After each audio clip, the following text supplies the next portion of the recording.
How's it going, guys? Cody, guys, back again, dropping out another video. Right, guys, this is a story in the leader. Link in the description below, like you always do. It's about the confirmation of the cause of death of Michael Quinn Senior. Michael Quinn Senior was a serving prisoner at HMP Berwyn. He was 57 years old, and he died of a heart attack. That's what's being confirmed. I already know this story because when the death was announced and stuff, I did a vlog about it. Michael Quinn Senior's, one of his sons, Darren, reached out to me. We spoke on the phone. He texted me. I rang him. It's quite late. It was 48 hours after he died. God bless him. May he rest in peace. My thoughts and prayers are still with the Quinn family. And strange as it sounds, right? It was like we spoke and stuff, and like the next day we spoke again, and I was asking my prison contacts, find me out as much information as you can, because the family were dumbfounded. They was like, something's not right here. And then, as mad as this sounds, guys, like I said, I'm nobody, but I was being fed information, and like I say, you've got to be careful in a sensitive situation like that. But I trusted the information solidly. It was a prisoner's girlfriend that I speak to regularly, and then it was also a friend from, he follows me on Twitter, he's from Manchester, and he's got a friend within the prison, and they was both giving me information about the circumstances of Michael Quinn Senior's tragic passing. Now, like I say, my first instance was suicide, but I was told no. Everyone's saying it's a heart attack, right?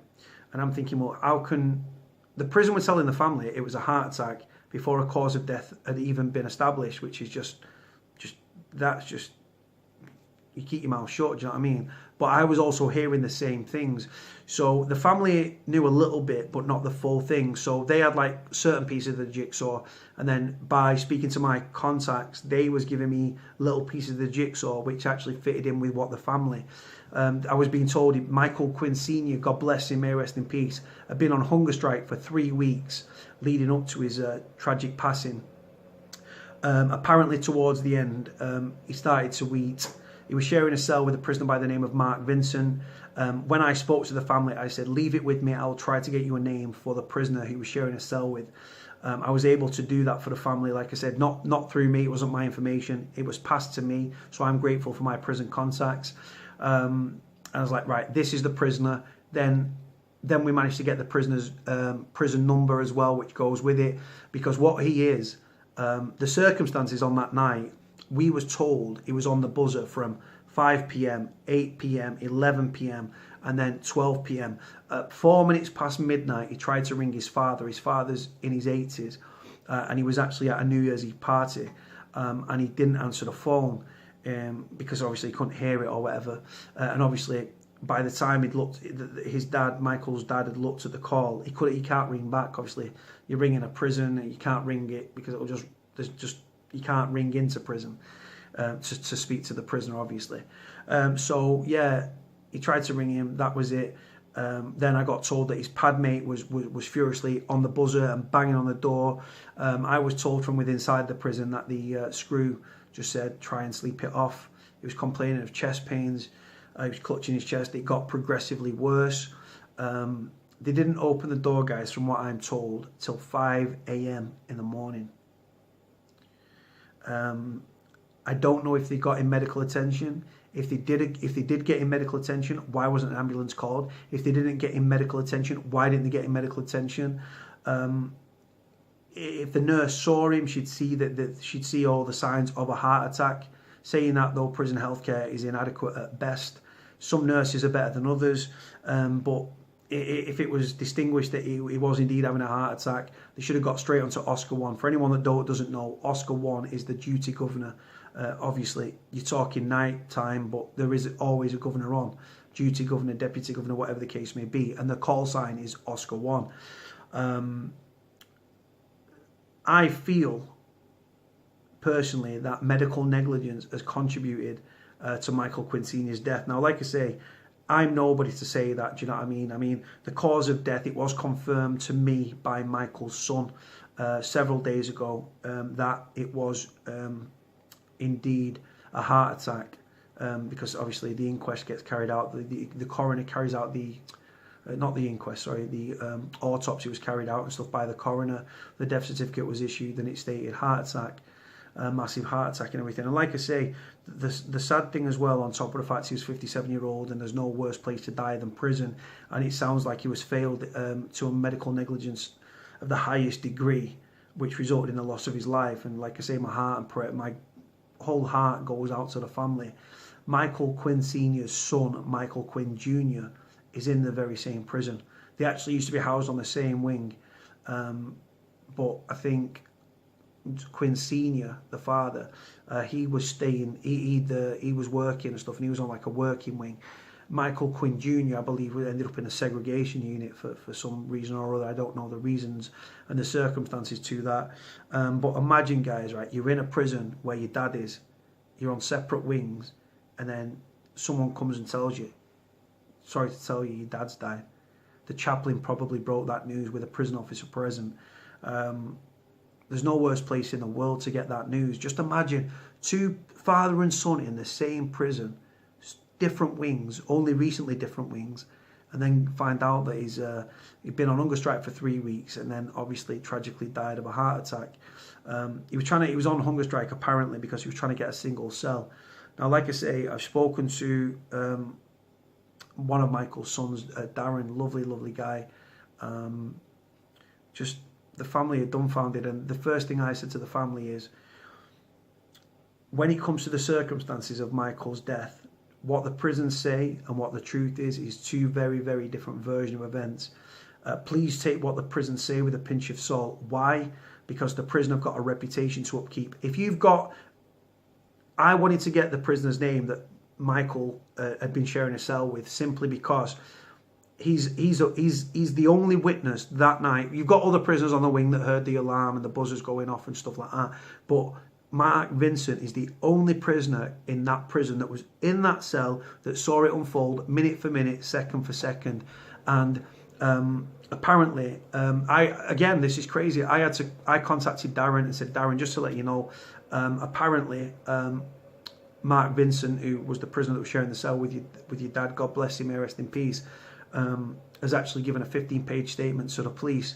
Now, obviously, that's not grassing, is it? That's just doing the right thing in that circumstance, because the prison have failed the prisoner. And like I say, how can a man be on hunger strike for 3 weeks? Shouldn't be allowed. Normally, in that scenario, they would section the prisoner, because you can't force feed a prisoner in prison to eat food. If you section them and they don't eat, you can actually force feed them, because they'll try to go down the route that, you've not... you're not able to feed yourself and stuff, and then they can force feed you. But 3 weeks, guys, and then obviously that could have contributed as well to the heart problem. But if he would have been seen in a timely manner and stuff by the night clocky, there's a very good chance he could still be here, and that just adds insult to injury for the family. Now, I told the family, please seek legal advice. Find a good solicitor to take this case on. If you want me to refer you to another prisoner's mother who lost her son in Walton Prison in 2017, she could talk you through the process of the inquest and how things work. Anyway, guys, after 9 minutes, I'm going to actually read the story, guys. Sorry about that. So, prisoner found dead in Wrexham cell on New Year's Day had suffered a heart attack.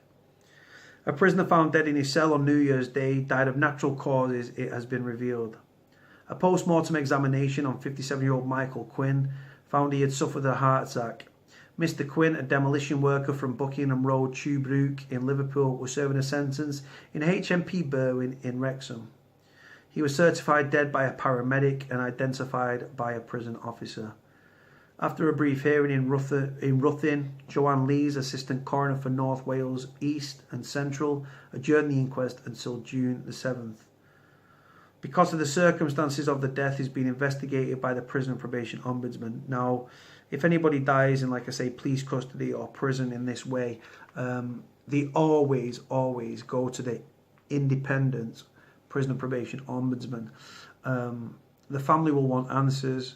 Will they get the answers? No. The system, guys, wipes its own arse. Now, like I say, my heart and my prayers genuinely go out to Michael Quinn Senior's family. can't even imagine what they're going through. And I'd be very angry, I'd be very frustrated, I'd want to know. They're not forthcoming with the details, guys. I'll tell you straight now, I've not spoken to Darren since I've left them guys to grieve, and God bless them all. But the prison don't offer bereavement services and counselling and stuff and ongoing support. Did he bollocks? Oh, they'll say, yeah, he was dead. Then in the paper, when the paper contacts them, they'll say, yeah, our thoughts and prayers go to the victim's family. They don't give a shit about the victim or the victim's family at all. For me, I said to them, look, seek legal advice. You want the CCTV off the wing. You want the night clock, his incident book. Was he seen by a nurse? If he was seen by a nurse, why wasn't he referred? Why wasn't an ambulance called? Why wasn't Oscar 1 put in place? All these delays, guys, every minute is vital in that instance. They might not even got him a medical care. They might have even not got him a nurse. Wouldn't surprise me. Unfortunately, guys, prisoners' lives are disposable, and for a prisoner to be on hunger strike for 3 weeks because he wanted to get a single cell, and then tragically and sadly leave prison in a body bag. He started to eat towards the end. Darren told me as much. Darren's his son. But the prison have got a lot to answer for, and the prison will try to cover the tracks. Example at the moment, there's a lot of journalists, both broadcast and tabloid, that are trying to get, there's these things called FOIs, which are freedom of information requests from the prison. The prison are rejecting them, guys. The reason the prison are rejecting them, if someone's got something to hide, then they'll hide it. If they've got nothing to hide, they'll prove it and they'll say there. But everyone knows it's going to be scathing of the prison. And the prison's supposed to be the first prison of its kind, a super prison, running Mandela rules. It's not a cell, it's a room. It's not a house block or a cell block. It's a community and all this bullshit. Right? And the truth is, it's failing, guys. It's failing prisoners and it's failing prisoners' families.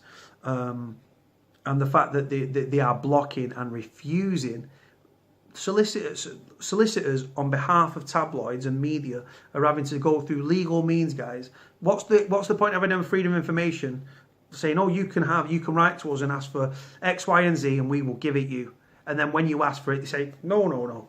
But yet, if someone goes in tomorrow, a prison officer or a prisoner's family goes in with £10,000 worth of drugs or £5,000 worth of drugs, they'll run to the people, oh, we found this, we've done a press release, we found the prisoner's girlfriend with £5,000 worth of drugs, we actively did this, we and the local police, and all this bollocks, right? Because what they do, guys, propaganda, they push the positives and suppress the negatives. The circumstances of the death of Michael Quinn Senior will be determined by an inquest, guys, but sadly, an inquest, statements get altered, paperwork goes missing, CCTV goes missing. Accountability is not something that happens when it comes to deaths in custody. Prisoners are disposable. In them sort of instances, the cell will be double locked. His cellmate would be questioned about, like I said, he dropped a statement to the police. Like I say, and then it's just disgusting, guys. And like I say, they didn't open the door for at least 4 or 5 hours later. Ridiculous, guys. Absolutely disgusting. But doesn't shock me the way that prisoners are treated. It really doesn't. And like I say, even if they rang an ambulance, the ambulance has got to get to the prison. They've got to go through security and stuff like that. They're fucking emergency services. You've called them, you dickhead. They're not turning up unexpected. Just let them straight in. Simple as that. It's ridiculous, man. It really, really is. Anyway, guys, I'm going to leave it there. God bless Michael Quinn Senior. God bless him. My thoughts and prayers are still with your family and stuff. God bless you all. I hope you guys get justice. If you need advice from the prisoner's mother, who sadly lost her son to suicide in Walton Prison, even though the circumstances are different, the inquest, she can talk you through the inquest and give you some counselling and stuff. She wants her son's legacy to live on. She's a lovely, lovely lady. Just contact me again. You've got my number. On that note, guys, going to leave it there. Like, comment, subscribe. Cody out.